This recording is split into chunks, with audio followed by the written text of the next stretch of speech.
Pada kesempatan kali ini, kami dari kelompok 1 akan menjelaskan 4 poin pembahasan. Untuk poin pembahasan yang pertama, yaitu resume dari permanent file. Poin yang kedua, struktur organisasi Apple Blossom Cullen Company. Poin yang ketiga, flowchart siklus pelaporan keuangan Apple Blossom Cullen Company. Dan yang terakhir, analytical procedure untuk Apple Blossom Cullen Company. Langsung saja kita masuk ke pembahasan yang pertama, yaitu resume permanent file. Sejarah dan profil. Apple Blossom Cullen Company adalah sebuah perusahaan dagang di bidang distribusi dan penjualan parfum dan pewangi. Perusahaan ini berdiri pada 23 April 1984 di Illinois, Chicago. Apple Blossom Cullen Company ini didirikan dalam bentuk partnership antara James Martin dan Larry Lancaster. Modal yang mereka sertakan pada hasil pembentukan ini adalah sama, 50/50. Pada tahun 1991, partnership ini berubah menjadi sebuah korporasi untuk memudahkan pendanaan aktivitas operasi serta ekspansi bisnis dari perusahaan. Semenjak peralihan dari partnership menjadi sebuah perusahaan, telah terjadi 2 kali penerbitan saham. Saham perusahaan bernilai par 100 US dollar. Penerbitan pertama terjadi pada tahun 1991. Pada saat itu, terdapat 20.000 lembar saham yang diotorisasi dan ada 6.000 lembar saham yang diterbitkan. Kemudian, pada tahun 1995, diterbitkan lagi 3.250 lembar saham, sehingga total saham yang beredar adalah sejumlah 9.250 lembar saham. Berikut adalah data persentase kepemilikan perusahaan. Pada tahun 1991, Martin dan Lancaster masing-masing memegang 2.000 lembar saham. Sementara 2.000 lembar lainnya dipegang oleh Broman dan Winchester dan masing-masing memiliki sebesar 1.000 lembar saham. Pada tahun 1995, setelah diterbitkan saham baru lagi, terdapat perubahan dari persentase kepemilikan. Data yang terbaru adalah Martin memegang 4.000 lembar saham, Lancaster memegang 2.000 lembar saham, Broman dan Winchester masing-masing memegang 1.000 lembar saham, lalu sisanya terbagi ke 10 individu lain yang ditotal menjadi 1.250 lembar saham. Dengan begitu, persentase kepemilikan dari perusahaan ini adalah James Martin sebesar 42%, Larry Lancaster sebesar 22%, Arthur Broman sebesar 11%, Melissa Winchester sama sebesar 11%, lalu 10 individu yang lain ditotal menjadi 14%. Sekarang kita beralih ke internal control dari perusahaan Apple Blossom Cullen Company. Terdapat 5 komponen pengendalian internal secara umum yang terdapat di perusahaan. Pembagian komponen internal control tersebut adalah control environment, risk assessment, control activities, the information accounting system, lalu yang terakhir monitoring control performance. Selanjutnya, kita akan membahas tentang control environment. Lingkungan pengendalian dalam perusahaan terbilang bagus untuk perusahaan kecil.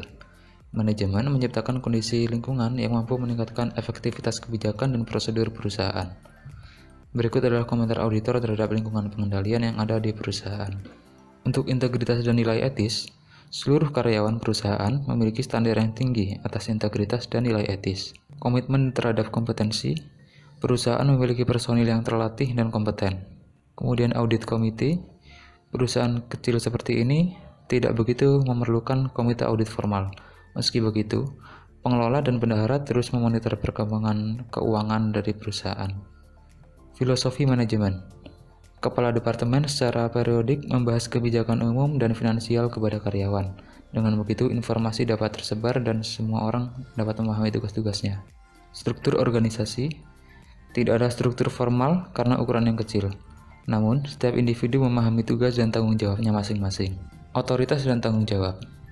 Deskripsi tugas dipegang oleh manajer dan setiap personel memahami tugasnya masing-masing. Kebijakan dan praktik SDM. Tidak ada kebijakan formal terkait pelatihan dan promosi. Manajer berkonsultasi pada Lancaster, pemilik perusahaan, dan secara umum seluruh personel sudah terlatih. Sekarang kita beralih ke risk assessment. Perusahaan kecil seperti Apple Blossom tidak memiliki kebijakan formal untuk menilai risiko yang dapat mempengaruhi penyajian laporan keuangan sesuai standar. Meski begitu, Petugas memanajemen risiko semacam itu secara informal. Anggaran bulanan disiapkan dan diteliti dengan cermat oleh masing-masing kepala departemen. Selanjutnya, terkait sistem informasi dan aktivitas pengendalian. Sistem akuntansi perusahaan berbasis pada Local Area Network, menggunakan software yang dibeli dari vendor terpercaya. Koneksi LAN mendukung sejumlah komputer dalam multi-user environment. Meskipun seluruh aplikasi akuntansi tersebut terintegrasi, namun pengguna hanya memiliki akses ke aplikasi tertentu, yang mana aksesnya dilindungi dengan user ID dan password. Administrator bertanggung jawab mengatur jaringan LAN dan memiliki akses ke seluruh sistem, sementara user biasa hanya bisa mengakses sistem yang berkaitan dengan tugasnya. Sistem informasi akuntansi dan aktivitas pengendalian perusahaan dapat dikelompokkan menjadi 6 bagian. Yang pertama adalah siklus pelaporan keuangan dan sistem buku besar, kemudian sistem penjualan kredit, entry pesanan dan pemrosesan piutang usaha. Lalu yang ketiga adalah penerimaan kas, kemudian ada sistem pembelian persediaan, lalu ada utang usaha dan pembayaran kas, dan yang terakhir adalah sistem penggajian. Bahasan selanjutnya memantau kinerja pengendalian internal. Tidak ada proses formal untuk menilai kualitas pengendalian internal secara terus-menerus, mengingat perusahaan tidak memiliki departemen auditor internal. Pengelola, bendahara, dan supervisor produksi meneliti seluruh operasi keuangan dan non-keuangan. Kemudian sebagai tambahan, perusahaan bergantung kepada auditor eksternal untuk memastikan bahwa kebijakan akuntansi telah sesuai.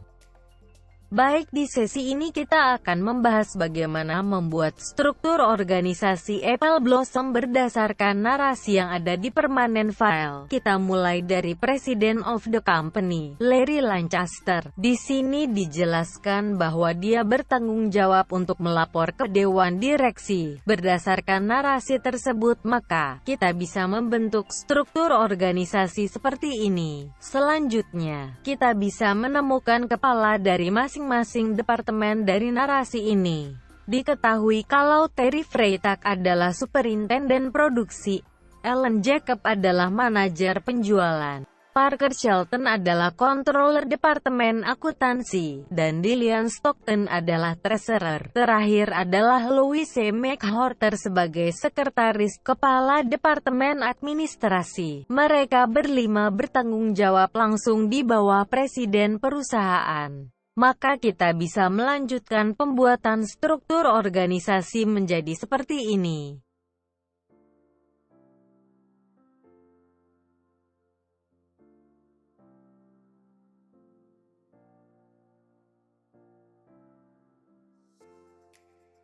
Lalu untuk personil di Departemen Administrasi bisa dilihat dalam narasi ini. Gerald Klett sebagai mailroom clerk bertugas melapor ke Louise McWhorter.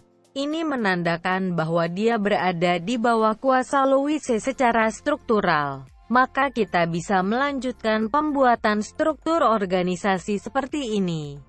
Selanjutnya personil di Departemen Produksi. Bisa dilihat ada dua orang yang bertugas melapor kepada Theodore Brown, yaitu Terry Freitag si Production Foreman dan Cheryl Palmer si Purchasing Agent. Ini berarti keduanya berada di bawah kuasa Tuan Brown secara struktural. Dari slide ini juga bisa dilihat bahwa ada 3 orang manajer dan 1 orang inventory clerk yang melapor ke Terry Freitag. Ini berarti mereka berempat berada di bawah kuasa Tuan Freitag secara struktural. Kemudian ketiga manajer di bawah Freitag memiliki karyawan yang diupah per jam. Maka kita bisa melanjutkan pembuatan struktur organisasi menjadi seperti ini.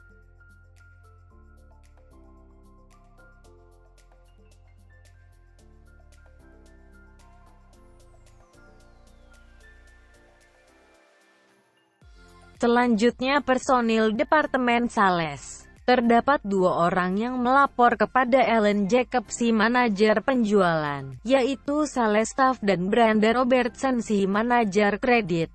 Kemudian di bawah Brenda ada Simon Swift si account receivable clerk yang melapor kepadanya. Maka kita bisa melanjutkan penyusunan struktur organisasi seperti di slide ini.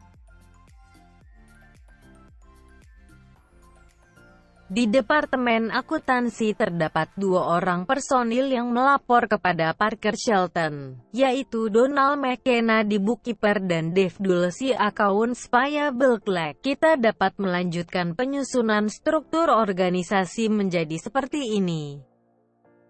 Terakhir di Departemen Keuangan, dapat diketahui dari narasi bahwa terdapat 1 orang yang melapor ke Lillian Stockton si Treasurer, yaitu Palm Louis si Cashier. Kita dapat menyelesaikan penyusunan struktur organisasi perusahaan Apple Blossom menjadi seperti ini. Sesi selanjutnya kita akan membahas perubahan dalam struktur organisasi yang dapat meningkatkan pengendalian internal perusahaan. Hal-hal yang dapat mengurangi risiko timbulnya fraud atau hal lainnya yang merugikan organisasi adalah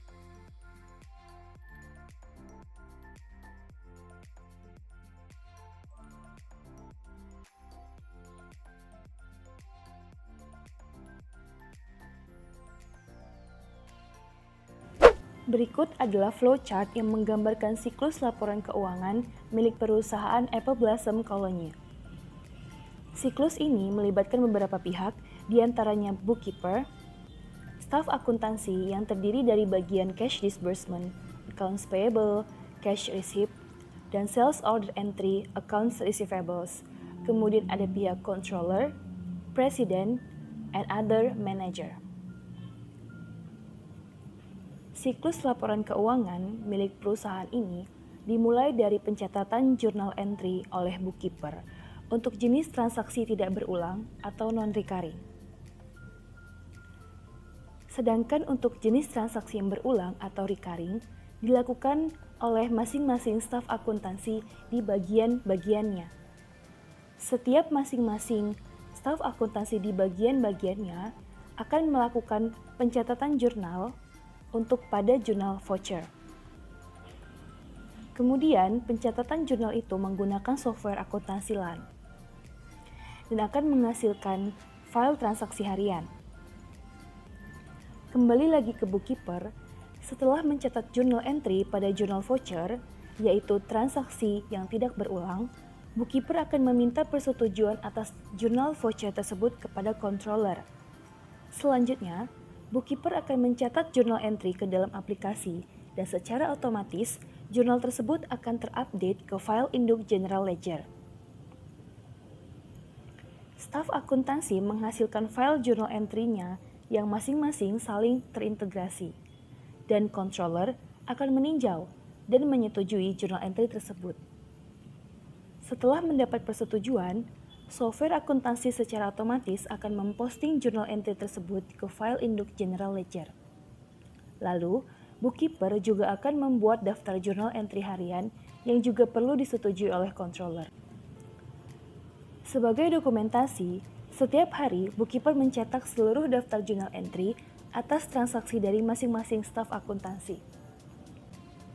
Setiap akhir bulan, bookkeeper akan menyiapkan trial balance dan laporan keuangan berdasarkan file induk General Ledger. Terakhir, controller akan meninjau laporan keuangan tersebut dan memberikannya kepada presiden perusahaan dan anggota tim manajemen lainnya.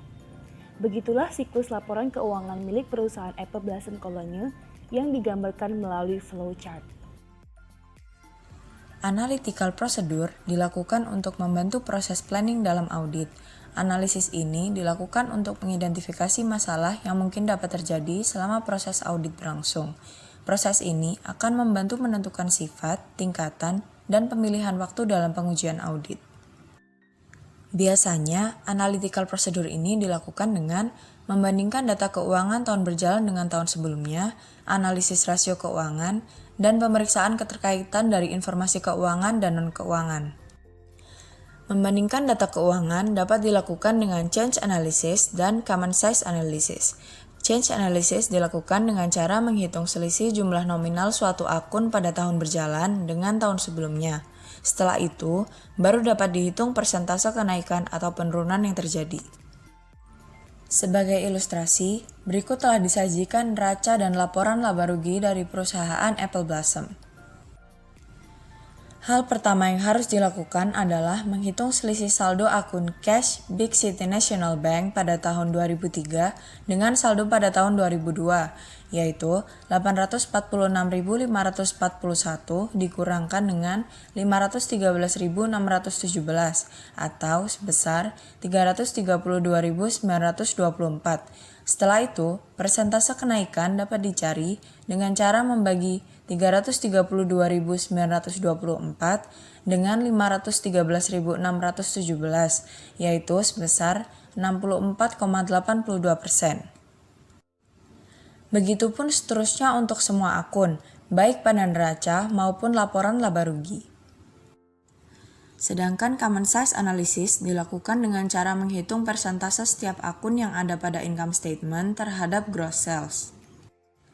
Untuk lebih jelasnya, mari kita analisis laporan keuangan perusahaan Apple Blossom tadi yang telah kita gunakan. Hal pertama yang harus dilakukan adalah menghitung persentase cost of goods sold tahun 2002 dengan gross sales tahun 2002, yaitu 1.596.800 dibagi dengan 3.906.577 atau sebesar 40,87%. Begitupun untuk akun lainnya. Hal ini dilakukan baik untuk tahun 2002 maupun 2003. Setelah itu, dapat dilihat dan dibandingkan persentase setiap akun income statement tahun berjalan dengan tahun sebelumnya. Kali ini kita akan membahas tentang financial ratio. Pada kesempatan ini, kita akan menghitung rasio-rasio yang datanya diambil dari laporan keuangan perusahaan untuk melihat dan menyelesaikan masalah yang mungkin dihadapi oleh perusahaan. Financial ratio yang digunakan ada 4.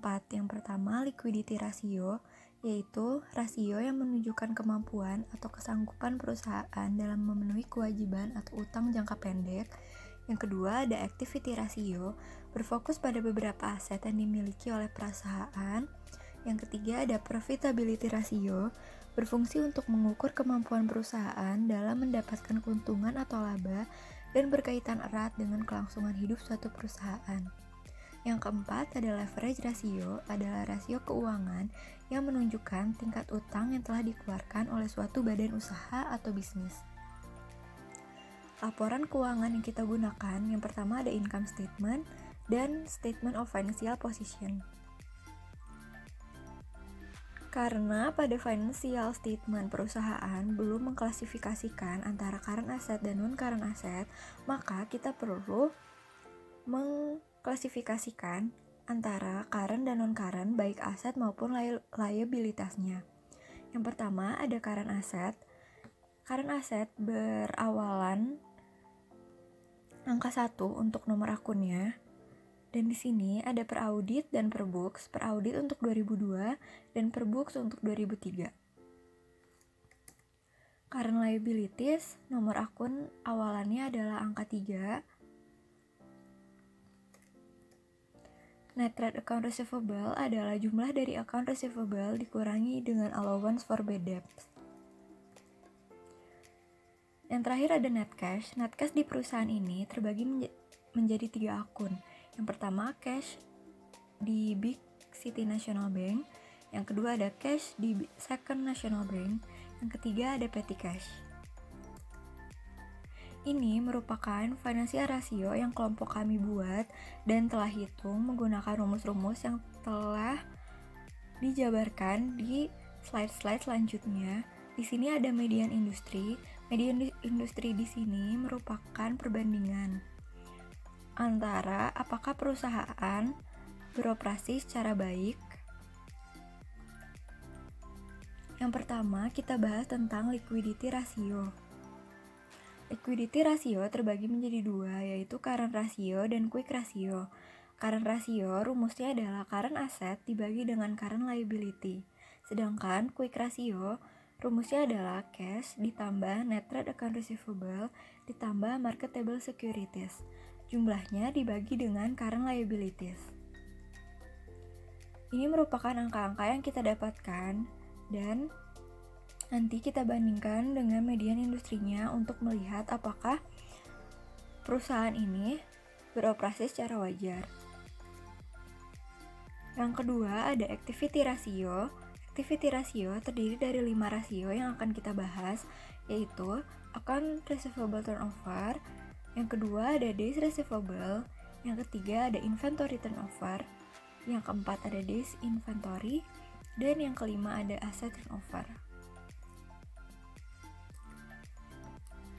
Rumus dari account receivable turnover adalah net credit sales dibagi dengan net trade account receivable.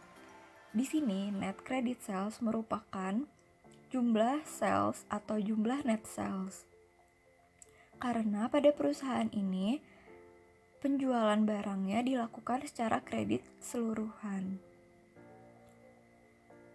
Days receivable rumusnya adalah 365 dibagi dengan account receivable turnover yang telah kita cari pada rumus sebelumnya. Sedangkan untuk inventory turnover, rumusnya adalah cost of goods sold dibagi dengan inventory. Untuk rumus days inventory adalah 365 dibagi dengan inventory turnover yang telah dihitung sebelumnya. Dan terakhir ada asset turnover adalah net credit sales dibagi dengan total aset. Ini merupakan angka-angka yang telah kami dapatkan setelah dimasukkan ke dalam rumus-rumus tersebut. Kemudian tinggal dibandingkan dengan median industrinya. Profitability ratio. Profitability ratio di sini kita membahas dua macam rasio. Yang pertama income to net worth dan yang kedua ada income to total asset. Income to net worth mempunyai rumus net income after tax dibagi dengan aset dikurangi liability. Yang kedua ada income to total asset, rumusnya adalah net income after tax dibagi dengan total asset. Ini merupakan angka-angka yang kami peroleh dan tinggal dibandingkan dengan median industri. Untuk profitability ratio di sini, perusahaan memiliki performa yang konstan dari 2002 sampai 2003. Yang terakhir ada leverage ratio. Ada 3 rasio yang akan kita bahas, yaitu liabilities to net worth, liabilities to total asset, dan terakhir ada time interest earned. Untuk liabilities to net worth, rumusnya adalah total liabilities dibagi dengan jumlah dari aset dikurangi dengan liabilities. Yang kedua ada liabilities to total asset. Rumusnya adalah total liabilities dibagi dengan total asset. Dan yang terakhir adalah time interest earned dibagi dengan net after tax income ditambah interest expense ditambah income tax. Dan kemudian dibagi dengan interest expense. Ini merupakan hasil yang kami peroleh setelah memasukkan angka-angka ke dalam rumus. Sekian pemaparan materi yang kami sampaikan. Mohon maaf apabila ada kesalahan. Terima kasih atas perhatiannya.